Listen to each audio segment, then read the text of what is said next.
조갑제 TV 시청자 여러분, 며칠 전에 김관진 전 안보실장, 청와대 안보실장 그 앞에는 약 5년에 걸쳐서 국방부 장관을 지낸 김관진 전 국방장관을 댓글 수사 관련으로 해가지고 출국 금지를 시켰다는 놀라운 뉴스가 나왔습니다.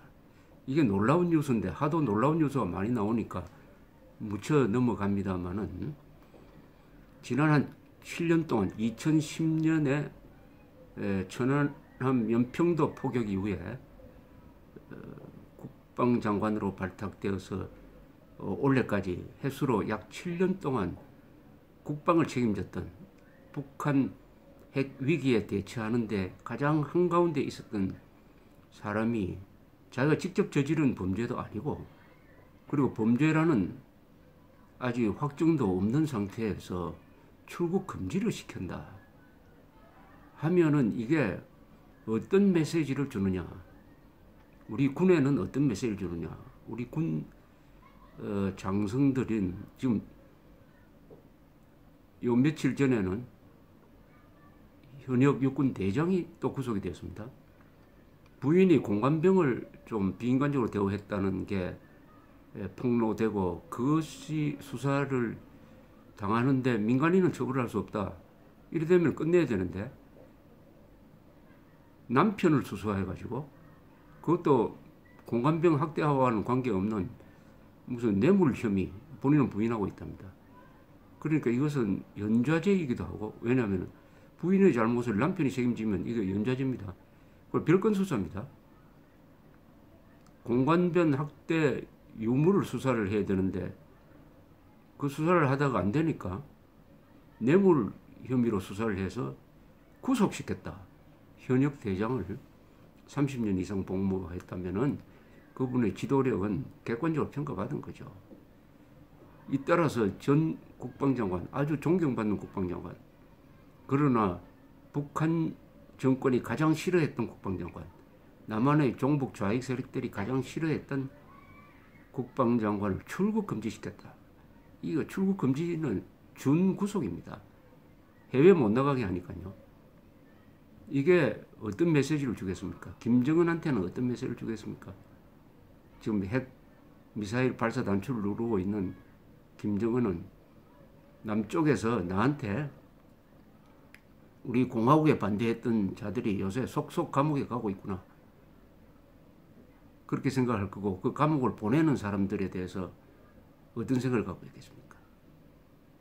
우리 군은 지금 어떤 생각을 갖고 있겠습니까? 며칠 전까지 60만 대군을 지휘하는 자리에 있었던 사람이 간단하게 출국 금지된다. 간단하게. 어떻게 보면 사소한 거죠.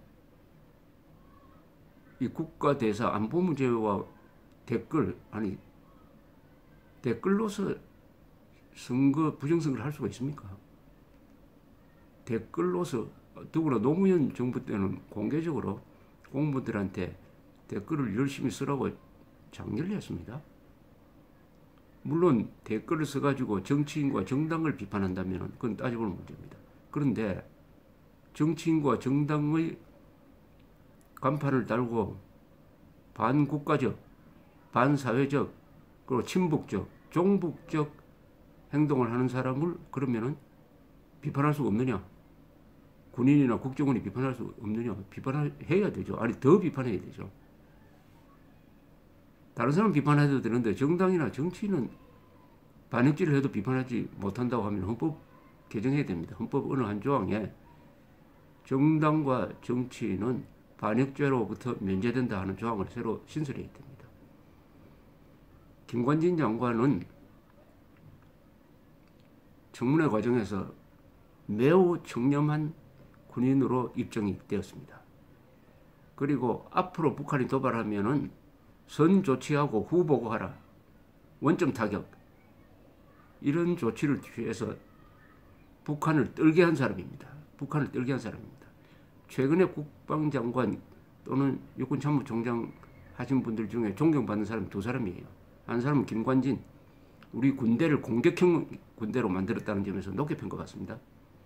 또 한 분은 남재준 일군 참모총장입니다. 이분은 깨끗한 걸로 유명하죠. 군을 깨끗하게 한 점에서 평가받는 두 사람. 이 김관진 장관이 한 일은 정훈교육을 이분이 열심히 했습니다. 국방장관 시절에. 여러분 정훈이란 말 잘 아시죠? 군대 갔다 오신 분들. 그게 뭔지 아십니까? 정치훈련의 약자입니다. 정치훈련. 이승만 대통령이 특별히 심려를 기울였습니다. 이 공산군과 싸우려면 우리 국군은 정신무장이 잘 돼야 된다.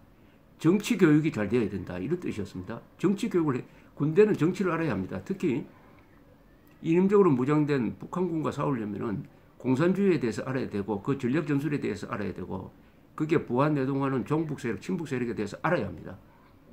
그러나 정치에 개입하거나 정권을 잡으려고 하면 안 되죠. 그런 점에서 김관진 장관은 제가 기억나는 것만 해도 두 가지입니다. 하나는 군내의 정훈교육을 강화시켜가지고 대한민국 바로 알리기, 자유민주주의 바로 알리기, 종북 바로 알리기, 북한 바로 알리기를 열심히 교육시켰던 분입니다. 또 하나,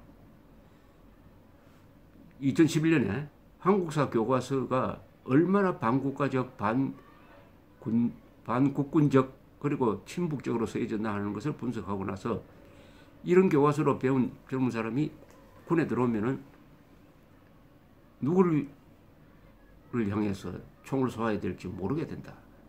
이 교과서 고쳐달라고 건의를 했던 그런 장관입니다. 그러나 김관진 장관은 시대를 잘못 타고난 것 같습니다. 한국 역사 속에서 시대를 잘못 타고 태어난 장군과 시대를 잘 타고 성공한 장군 두 사람이 있습니다. 시대를 잘못한 사람이 이순신입니다. 선조 때 바로 과거 시험에 합격된 이 전쟁이나 먹고 사는 문제나 과학 이런 데서는 무지한, 그러나 오래된 책을 달달 외우는 데는 선수인 과학시험 합격자들이 권력을 잡았던 이 문민우위의 시대에 태어난 군인이었습니다.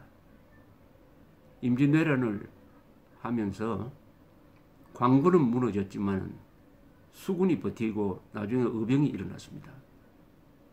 그 광군 중에서 유일하게 수군만이 당당하게 맞서 싸우는데 이 바다를 잘 모르는 선조가 믿을 수 없는 일본 측이 제공한 정보를 가지고 수군 통제사를 삼도 수군 통제사, 그러니까 해군 참모총장인 이순신에게 대마도에서 지금 부산으로 들어오는 일본 수군을 요격하라 하는 명령을 내리죠. 이순신이 아무리 생각해도 정보를 믿을 수 없을 뿐만 아니라 그 한산도에서 부산으로 가려면 중간에 낙동강 하구에서 내려오는 물이 바다로 들어가서 아주 급류를 이루는 곳을 노를 저어가지고 넘어가서는 일본 수군과 맞서 싸울 기력이 안 생긴다 해서 일종의 항명을 했습니다. 항명. 그러니까 잡혀 올라와가지고 고문받고 삭탈 관직당하고 죽게 되었을 때 충신들이 간언을 해서 살아나서 뭘 했습니까? 백의종군을 한 거 아닙니까? 이분이 한번 허무해졌을 겁니다. 살맛이 안 났을 거예요. 그러니까 마지막 노량 싸움에서 일부러 자신을 노출시켜서 죽었다. 내가 살아난다 하더라도 당파 싸움에 휘말려가지고 생명을 부지할 수 없겠구나 하는 그런 일종의 자살설까지 나올 정도입니다. 이순신. 반대로 군인을 알아주는 시대에 태어나서 뜻을 펼친 사람이 김유신이죠. 당시는 삼국시대, 더구나 화랑도 출신. 신라는 지도부가 다 군인이었습니다. 군인을 알아줍니다. 또 김유신은 비록 가야 출신이지만은 혼인관계를 통해서 태종 무열왕과 맺어지고 해서 그런 인척의 뒷받침도 받았습니다. 혈련의 뒷받침도 받았습니다. 그래하여 김유신은 내왕을 모셨습니다. 선덕이왕, 진덕이왕, 태종무열왕, 문무왕 40년 이상 병권을 잡았습니다. 병권을 잡은 제2인자였습니다. 그런데 이 병권을 잡은 제2인자는 매우 위험합니다. 1인자인 왕의 의심을 사서 모살을 당하거나 아니면 자신이 쿠데타를 일으켜서 왕이 되든지 이 두 가지 선택 중에 하나로 가는 경우가 대부분입니다. 그러나 김유신은 내왕을 모시면서 삼국 통일을 해내었습니다. 삼국사기에 김유신 열전이 있습니다. 삼국사기에 왕이 아닌 한 개인이 가장 길게 기록되어 있는 것이 김유신입니다. 즉 김유신을 삼국사기를 편찬한 김부식은 삼국 중에서 제1인물로 본 거죠. 그리하여 김유신은 뜻을 이루었습니다. 이순신의 생애가 비장한 생애였다고 한다면 김유신의 생애는 장엄한 생애였습니다. 79살까지 살았습니다. 이순신은 50대에 죽었고요. 그 삼국사기에 보면은 김유신에 대한 평이 있습니다. 신라라는 나라가 김유신이 하자는 대로 해주었다.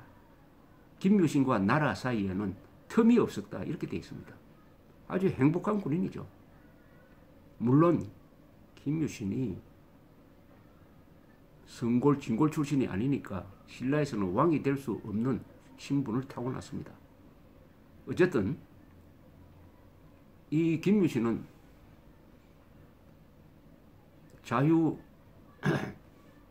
자주국방의 화신이죠. 김유신 정신이라면 이건 자주국방입니다.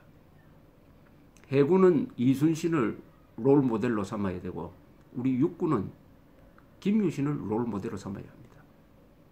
육군사관학교가 화랑대로 불리지 않습니까? 화랑 중에서 최고 화랑도가 김유신이죠. 김유신의 자주정신을 보여주는 감동적인 이야기는 삼국사기 뒷부분에 있는 김유신 열전을 읽어보면 들어옵니다. 김유신은 당나라가 백제를 멸망시킨 다음에 신라까지 먹으려고 하니까 의전회의에서 이렇게 이야기하지 않습니까? 개는 주인을 두려워하지만 주인이 개의 다리를 밟으면 물어야 합니다. 환란을 당했는데 우리가 어찌 가만히 있겠습니까? 이렇게 이야기합니다. 아무리 당이 세계 최고의 강대국이고 신라를 도와서 백제를 멸망시켜 주었지만은 신라마저 먹으려고 할 때는 우리는 개가 주인을 물듯이 우리의 생존과 자존을 위해서 싸워야 한다. 이 정신이 바로 그 뒤에 670년부터 676년 사이에 7년 동안 대당 결전으로 간 거죠. 당이 백제 고구를 먹고 나서 신라까지 먹으려고 하니까 신라가 당과 결전을 합니다. 세계 최강대국과 이깁니다. 이런 상황에서 소정방이가 백제를 멸망시킨 다음에 귀국 보고를 고종한테 하는 자리에서 고종이 이렇게 물었습니다. 왜 내친 김에 신라맞이 치지 않았냐? 소정방이 이렇게 보고를 합니다. 신라는 비록 나라는 작지만 임금은 백성을 사랑하고 신하는 나라에 충성하고 아랫사람은 윗사람 모시기를 부형과 같이 하므로 함부로 도모할 수가 없었습니다. 바로 이런 나라였죠. 그래서 신라가 삼국통일을 완수하고 한민족의 보금자리를 이 한반도에 확보하는 거죠. 그 연장선상에서 고려, 조선, 대한민국으로 이어지는 것이 우리 민족사의 정통입니다. 정통. 이단은 뭐냐? 발해가 우리 민족사의 지류에 해당하고 이단은 지금 북한 노동당 정권인 것입니다. 자, 이 김유신. 그런데 김유신, 화랑도 이렇게 상부정신이 왕성하던 신라도 나중에는 분열돼서 망하고 뭐 천년 계속되었으니까 그 망하는 게 그렇게 억울하지 않을 겁니다. 고려가 들어섰습니다. 고려도 전쟁을 많이 한 나라입니다. 그러나 사대주의를 취하지 않는 나라입니다. 독립정신이 강했던 나라입니다. 자, 그런데 고려 때 과거시험 제도가 들어왔어요. 그래서 글을 아는 유학자들이 과거시험을 쳐서 정권을 잡기 시작합니다. 이때부터 한국이 문약해지기 시작합니다. 이 과거시험을 쳐서 합격한 고려의 문신들이 무인을 얕잡아오기 시작합니다. 무인을 모욕 주기 시작을 합니다. 이게 폭발한 것이 12세기의 무신난이죠. 정중부인난이죠. 문신이 나이 많은 장군의 뺨을 때리는 이런 상황이 벌어지니까 그 꾹 눌려있던 군인들이 일어나가지고 문신들을 다 잡아 죽이고 왕도 죽이고 해가지고 그 뒤 한 90년 동안 무인 통치가 시작되었습니다. 이 무인 통치 시절에 몽골 침략이 있었어요. 몽골군과 맞서 40년 동안 싸운 정권은 무신 정권이었습니다. 그때 무신 정권이 아니었으면 아마 조기 항복했을 겁니다. 무신난이라고 하지만 이 무신 정권 90년에 대한 평가는 요새 상당히 높아지고 있습니다. 이 시대가 오히려 활력이 있었다. 생산력도 늘어났다. 뭐 이렇게 이야기를 합니다. 자, 조선조가 들어섰어요. 조선조는 이게 처음부터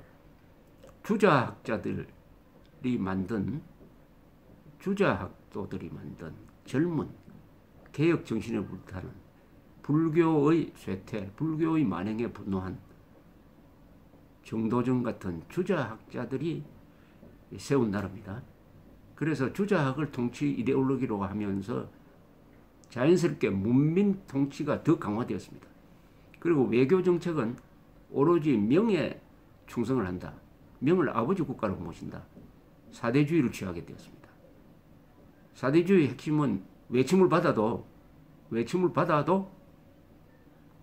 명나라가 지켜준다. 그러되면은 지금 한미동맹에 너무 의존하는 것과 마찬가지인데 상비군을 크게 가질 필요가 없는 것입니다. 상비군을 크게 가질 필요가 없으면 편한 것 같지만은 상비군을 크게 유지하려면은 경제를 발전시키고 과학기술을 발전시켜야 되는데 그런 동기가 사라지므로 상비군을 크게 발전시킬 필요가 없다는 그 편한 것을 추구하다가 결국은 경제도 망가지고 과학기술도 발전하지 않게 되어버렸습니다. 사대주의 정책이 군대를 약화시키고 과학기술을 약화시키고 경제를 약화시키다 보니까 체력이 떨어지는 나라가 되어버렸습니다. 그러다가 1592년에 이 세계 최강의 일본 육군이 상륙했지만 이때는 또 외교를 잘했어요. 명나라가 도우러 왔습니다. 명군이 이순신이 버텼습니다. 의병이 일어났습니다. 그래서 사실은 이건 이긴 전쟁입니다. 그런데 문제는 그 뒤에 병자호란이 또 일어났어요. 병자호란 앞에 정묘호란. 이게 어떻게 된 게 이런 수가 있느냐. 1592년에 기습을 받아가지고 임진왜란이 일어났는데 그 35년 뒤에 인조 5년입니다. 정묘호란을 또 맞고 정묘호란 9년 뒤에 1636년에 병자호란을 맞았다. 이건 실패해서 배운 게 없는 거죠. 이 문민 통치자의 아주 결정적 단점입니다. 군인들은 한번 실패하면은 왜 실패했느냐를 면밀히 검토하고 전사를 연구하고 해가지고 두 번 시술을 잘 안 하는 게 군인들입니다. 그 좋은 예가 일본입니다. 일본 가마쿠라 이 막부 무사 통치 집단은 몽골 고려 연합군으로부터 한 번 당한 다음에는 절치부심해가지고 딱 준비를 했다가 두 번째 쳐들어왔을 때는 육상전에서도 이겼습니다. 나중에 태풍이 와서 더 결정적으로 이깁니다만. 그런데 우리는 1592년 당하고 35년 뒤에 당하고 그 9년 뒤에 또 당하고 이 병자호란이야말로 전쟁을 모르는 배운 무식자들이 불러들인 전쟁이었습니다. 그 전쟁은 뭡니까? 무슨 전쟁입니까? 쓸데없는 전쟁이었어요. 청나라가 이제 만주를 장악해가지고 대청 황제라고 우리를 불러달라. 이제는 왕이 아니다. 이렇게 요구를 하니까 인조는 불러주고 싶었지만 신하들이 세상에 황제는 한 사람밖에 없다. 명나라 황제밖에 없다. 못 불러주겠다. 이러니까 쳐들어온 겁니다. 아니 불러주면 어떻습니까? 전쟁을 피하기 위해서는 불러줘야죠. 실력도 없으면서. 이러니까 전쟁을 불러들인 겁니다. 청나라가 우리를 황제로 대우만 해달라. 불러만 달라. 못 불러주겠다. 그러면 전쟁이 일어날 게 분명한데 희한한 일이 벌어집니다. 그래서 대사관 윤황이라는 사람이 이렇게 되면 전쟁이 일어난다. 그러니까 미리 강화도에 있는 무기와 전투 식량을 평양으로 보내자. 평양에서 적을 막자. 이렇게 건의를 합니다. 그러니까 다른 쪽에서 뭐라고 하는지 아십니까? 그렇게 하면 민간인들을 많이 동원해야 된다. 억지로 일을 시키면 민간인들이 내란을 일으킬지 모른다. 그렇게 할 수 없다. 이렇게 이야기를 합니다. 또 강화도를 강화해야 된다고 하면은 또 지금 아주 가뭄이 극심하니까 이 백성을 일을 시키면 안 된다. 이렇게 이야기를 합니다. 그러나 전쟁이 확실히 다가오는데 전쟁 준비하자고 하면은 이 과거시험 합격자들 이 실무는 약하고 이론에 밝은 이 사람들이 요새 한국에 이름을 떨치는 학자들 비슷하죠. 전쟁은 다가오는데 전쟁 준비는 못하게 합니다. 자기들이 전쟁을 불러놓고. 지금 요새 그런 꼴 아닙니까? 사드 배치도 반대, 한미동맹 강화도 반대, 미국이 북한을 군사적으로 공격하는 것도 반대, 전술 핵무기 재배치도 반대, 핵무장도 반대. 그러면서 북한의 핵 보유는 인정해야 된다. 이거 전쟁 부르는 겁니다. 전쟁이나 적화를 부르는 겁니다. 그렇게 해서는 안 된다. 우리 핵무장 해야 된다. 전술핵 재배치해야 된다고 하면 뭐라고 하는지 아십니까? 아, 그렇게 하면은 북한을 자극하고 중국을 자극하고 뭐 이렇게 합니다. 아니, 북한을 자극하지 않으려면은 우리가 항복하는 수밖에 없지 않습니까? 중국을 자극하지 않으려면은 우리가 발가벗어야 되죠. 사드도 폐기해버리고. 똑같은 이야기를 이 조선조 인조 시대 때 이 소위 양반 선비들이 했던 것입니다. 그래서 결국은 전쟁을 불러들여가지고 청태종이 몇만 명의 군대를 이끌고 오니까 기껏 한다는 게 남한산성에 숨어 들어가가지고 거기서 몇 달 동안 버티는 짓밖에 할 게 없었습니다. 거기서 아주 비열한 교섭 방법을 취하다가 청태종한테 혼이 납니다. 왕자를 보내라고 했더니 왕자는 안 보내고 가짜 하인을 왕자로 분장시켜서 보내니까 청태종이 왜 하는 짓이 꼭 아내자처럼 행동하느냐고 이렇게 꾸중도 듣고, 이때 청태종이 인조한테 보내는 편지가 하나 있습니다. 마지막 문장이 이래요. 이제 짐이 대군을 이끌고 와서 너희 팔도를 소탕할 것인데 너희가 아버지로 숨기는 명나라가 장차 너희를 어떻게 구원할 것인가를 두고 볼 것이다.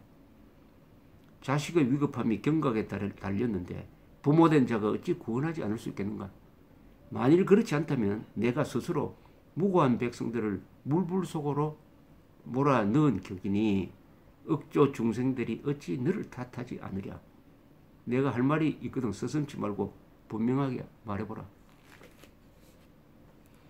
명나라에 충성을 다한다고 나를 황제로 부르지 못하겠다고 해서 내가 대군을 이끌고 와가지고 팔도를 지금 소탕할 생각인데, 자 그러면은 너희들이 섬기는 명나라 군대가 오느냐?